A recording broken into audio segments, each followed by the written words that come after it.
Payız mövsümünlə əlaqədar havaların dəyişməsi revmatik xəstəliklərin gedişatında müxtəlif dəyişkənliklərə səbəb olur və bunun da müxtəlif səbəbləri var. İlk növbədə havaların soyuması və rütubətin artması oynaqdaxili qan dövranını zəiflədir və bunun nəticəsində oynaq mayesində qatılaşma baş verir ki, bu da oynaqlarda sərtlik, hərəkət məhdudluğu və ağrılara səbəb olur.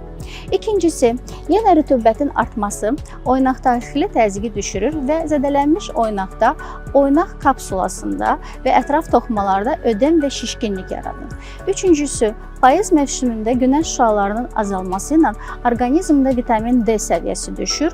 Bu da həm sümük sağlamlığına, həm də ümumi əhval-ruhiyyəyə neqativ təsir edərək autoimmun prosesi aktivləşdirə bilər.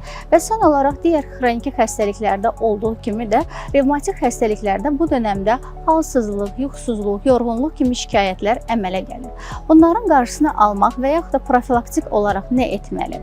İlk növbədə oynaqlarda hərəkəti tənzimləmək, bunun üçün idman və fiziki aktivliyi artırmaq. İkincisi, sağlam həyat tərzi və düzgün qidalanma.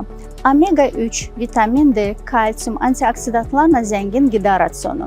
Üçüncüsü, yuxu rejimini tənzimləmək. Dördüncüsü, infeksion xəstəliklərdən, infeksiyalardan uzaq durmaq ki, bu da revmatik xəstəliklərdə ağırlaşmaya səbəb ola bilər.